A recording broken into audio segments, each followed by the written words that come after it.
Bueno, vamos a hablar entonces de algunas curiosidades acerca de la vida de Nikolai Gogol, el escritor ruso, ¿no? Estas excentricidades nos han sido reveladas por Vladimir Nabokov. Gogol nació en 1809. Bueno, esto no sería realmente una excentricidad. Pero digo, nació en Mirgorod, en la provincia de Poltava, allá donde Judas perdió el poncho. Sus padres eran cosacos. No era un niño atractivo. Dice Nabokov que era un chico blandengue, siempre con manos sucias y rizos grasientos, y pus que le supuraba de las orejas. Es curioso que la pus que supura de las orejas venga a formar parte de la descripción de un individuo. Tiene que permanecer un poco el Claro, síntoma, quiere decir que no sería contingente, sino esencial aquel pus. Se hartaba de comer caramelos pegajosos, dice Nabokov, siguiendo con este plan de descripción exterior. O en este caso está bien porque es behaviorista, entonces está describiendo la conducta de este hombre. Sus compañeros de escuela procuraban no tocar los libros que había utilizado y no se le acercaban justamente para evitar tomar contacto con la pringue y la cochambre que hemos descrito en los párrafos anteriores. Cuando terminó sus estudios en Nizhyn, en Ucrania es esto, Gogol viajó a San Petersburgo para buscar trabajo. Al llegar se agarró un resfrío terrible, Bueno, con el frío que hace en San Petersburgo, imagínense. En el viaje se le había congelado, pero literalmente, no de un modo metafórico, la nariz.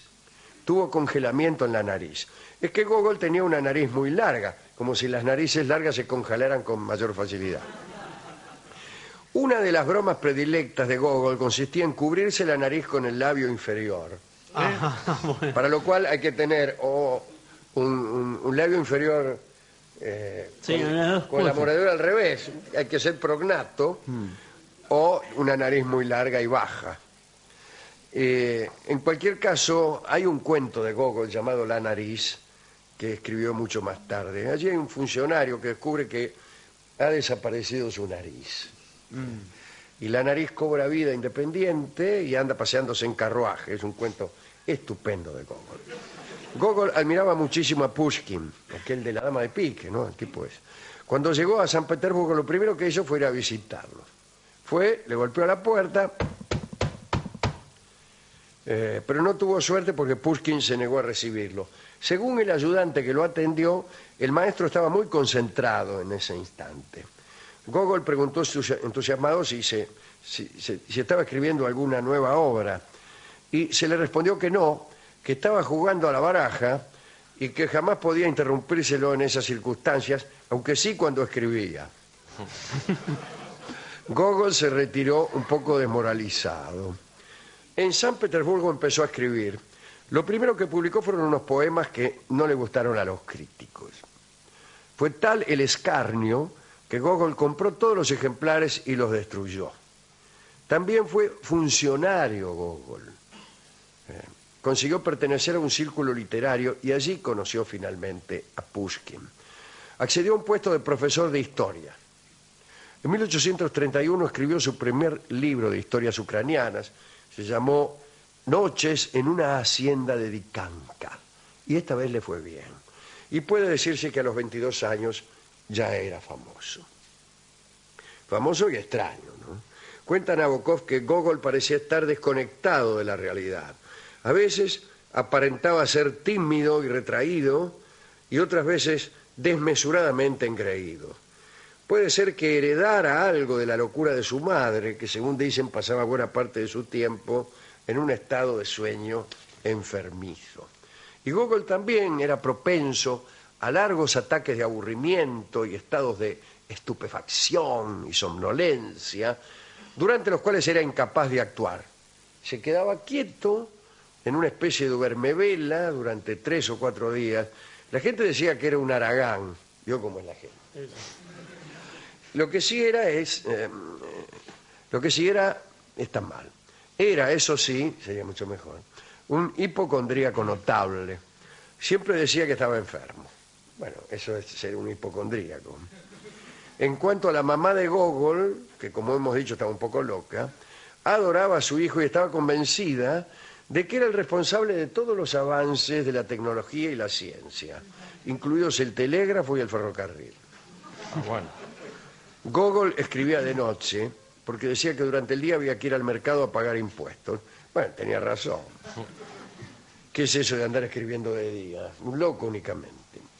Decía entonces, o decía también, que no podía escribirse nada si no mediaban 3 o 4 horas anteriores sin hacer nada para separar la escritura de la actividad mundana.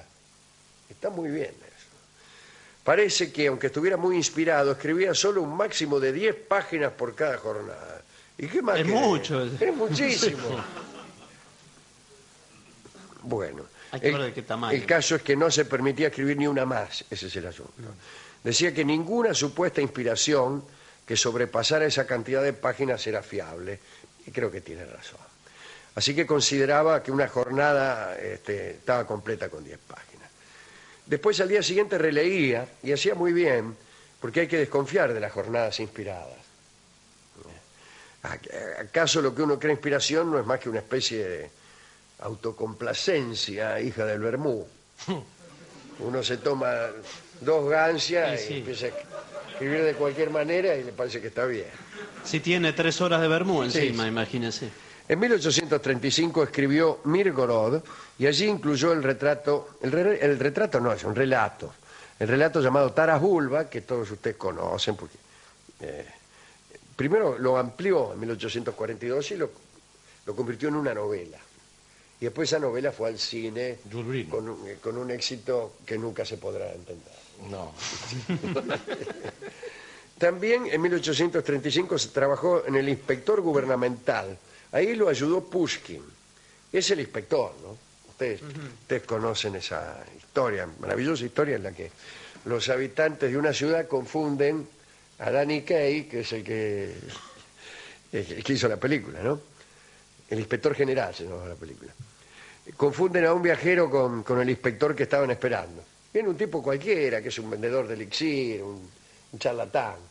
Y lo ven en las afueras del pueblo y lo confunden con un inspector que estaban esperando, que venía de San Petersburgo, ¿no? Entonces le empezaron a ofrecer todo tipo de regalos para que pasara por alto las irregularidades que cometían. Sátira estupenda.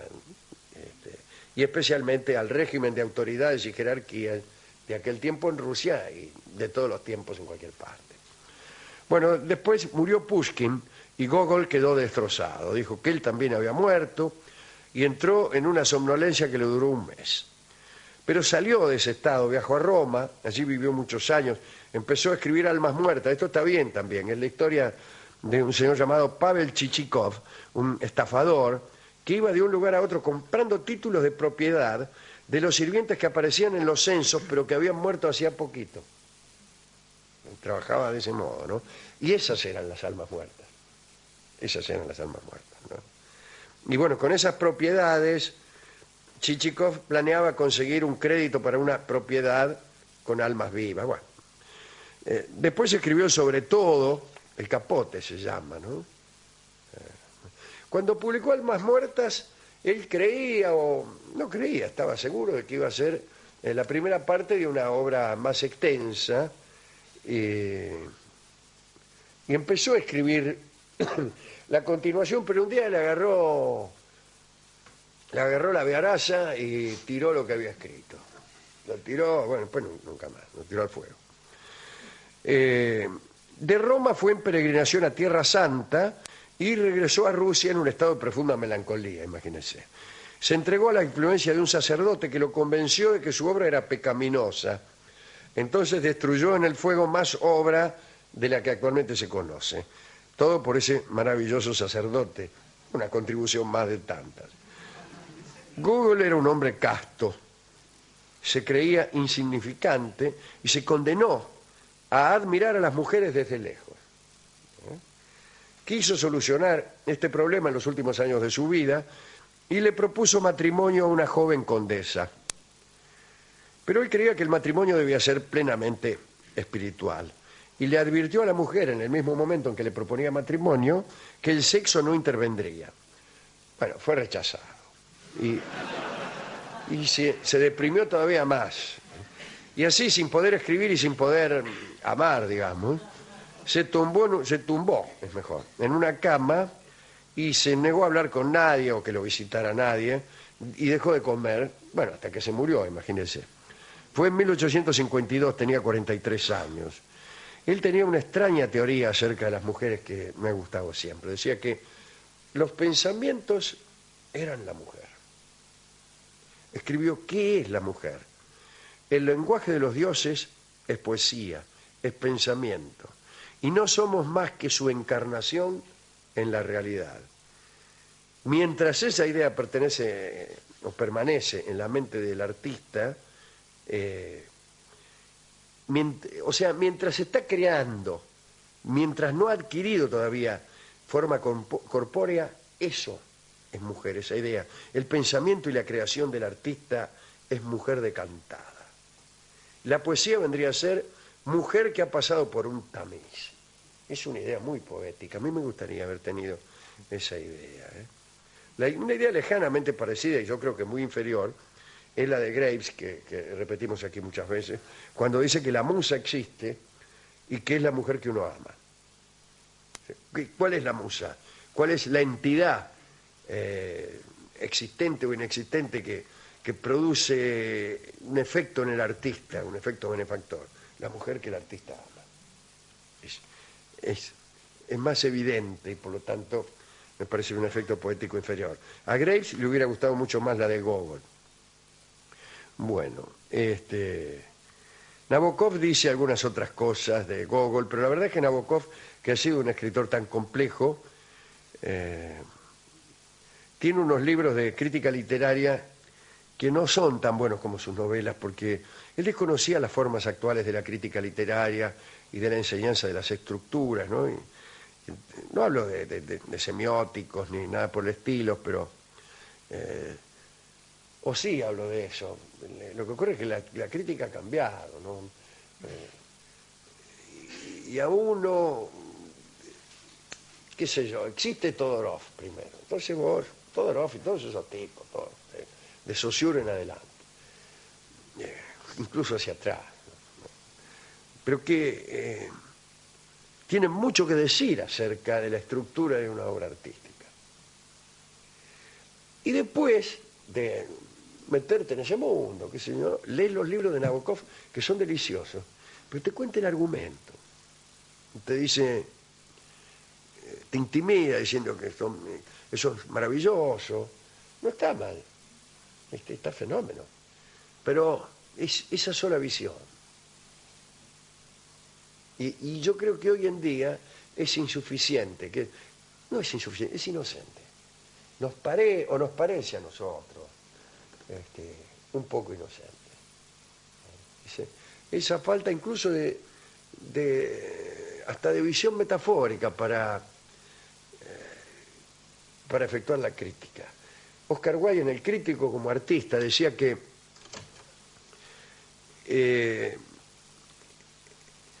el crítico tomaba una obra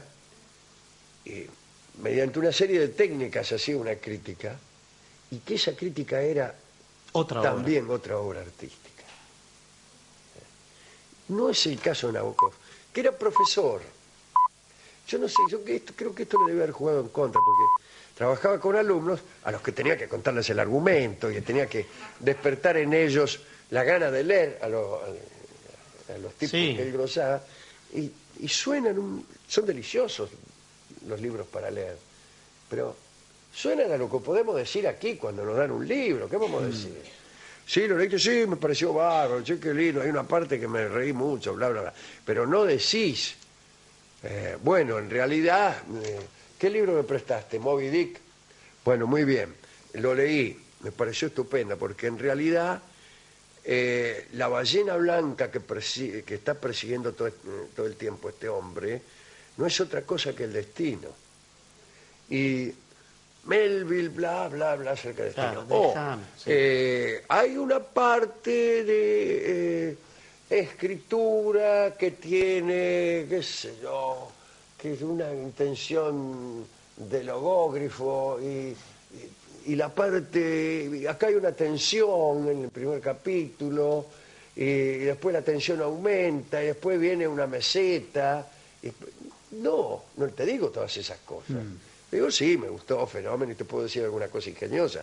Bueno, Nabokov es buenísimo haciendo eso, pero no conoce el estructuralismo, ni tenía por qué conocerlo a lo mejor. Pero estoy diciendo que uno se decepciona un poquito. Pero, Claro, no se vale de tantas metáforas o de recursos. no, que no sean- tanto, es más que nada de tantos recursos como hay, ¿no? Que a lo mejor en pocos años descubrimos que no sirven para nada, ¿no? No, pero con el goce Sí, pienso, digo, ¿cómo? pienso en su amigo Wagensberg, Sí. que atraviesa estos temas de la literatura con una visión así, digamos, aportando recursos literarios al narrar el hecho literario en sí mismo, ¿no? Entonces hace una Considerándolo segunda... como un fenómeno, ¿en qué consiste el fenómeno de la percepción artística, del goce artístico? ¿Cuál es la interacción que hay verdaderamente entre el escritor y su lector? Todo eso Wagenberg lo desarrolla maravillosamente. Bueno, a Nabokov ni se le pasa por la cabeza. Bueno, pero igual ha sido le gusta muchísimo Gogol, así que... Pero cuando vos decís Gogol es una de las cumbres en la historia de la literatura rusa, estás diciendo acaso una verdad, pero yo no compro un libro para leer eso. Bueno, qué sé yo. Bueno, hemos ido a la discoteca. ¿Y qué le dijo el discotecario de todo esto, mirando el reloj? Me dijo que él también, a él también se le congeló la nariz. Ah, sí. Tienen las fosas nasales anchas. Sí, él estuvo Pero con el aire acondicionado. con el aire acondicionado, porque dice que él tenía calor un día y metió la cara al lado del aire acondicionado, vio cómo es uno, dijo él, ¿no? Sí. Y se le congeló la nariz y tuvo que echarse 3 pavas de agua hirviendo. Dice, pero eso es peligrosísimo. Por eso lo que tiene... Ahora entendí, porque cuando lo veo me asusta, pero... Claro, tiene la nariz, está congelada. Bueno, y nos dio una canción rusa, que era la única que tenía. Lo único ruso que tenía a mano. Y lo único ruso que tenía a mano era eso.